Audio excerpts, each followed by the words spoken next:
Hello and welcome back to the Clinic Minute. December's Clinic Minute has been reserved for mental health. This is a hard topic. We could cover everything from severe anxiety and depression to the winter blues.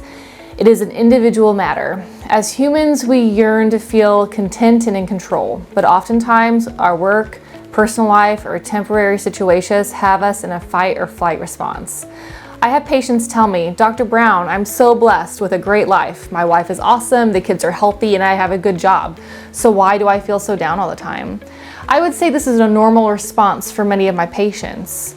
Yes, there can be major life circumstances like a death in our family, a divorce, or a trauma that ignites the mood changes, but often a patient cannot point out a single event or issue that triggered them to feel so poorly. And furthermore, it can be really hard to explain. I'll ask a patient if they are in a funk because I know they are searching for the words, but sometimes it is so much worse than a funk.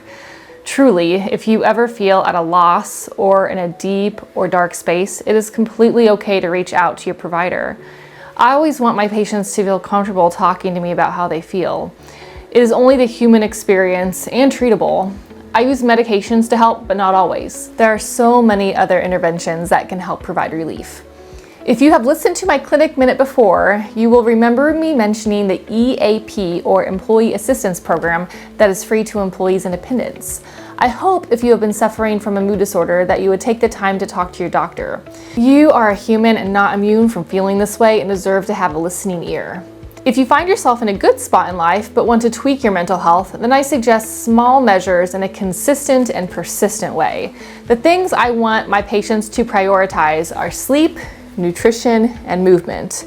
For the longest time, I chose to eat really well, but didn't prioritize movement, so it was a struggle to find the motivation to change this. Change is really hard, and our bodies are programmed to resist change and hard things. I'd give myself any excuse. But after a short workout, I feel accomplished, and my mood would mildly improve. Plus, as a doctor, I know movement decreases my risk of Parkinson's disease and dementia. Really all of the diseases, but the cognitive diseases are really scary. Diabetes doesn't run in my family, but that's another example of why some people would prioritize movement because of what it does to our metabolism in the long run. I found the exercise health apps can be concise and easy for those of us with busy schedules. For those who need to prioritize sleep, you may need to consider a sleep study if there is snoring, fatigue, increased net girth, or weight gain. A doctor may have you fill out the Epworth Sleepiness Questionnaire to help ascertain if we need this test. You can look it up on cdc.gov if you'd like to know your score. It is possible you are sleep deprived and need to devote more time to rest. Comparison here is a thief because we all have different sleep requirements. If your nutrition is lacking, then identify what you should tweak.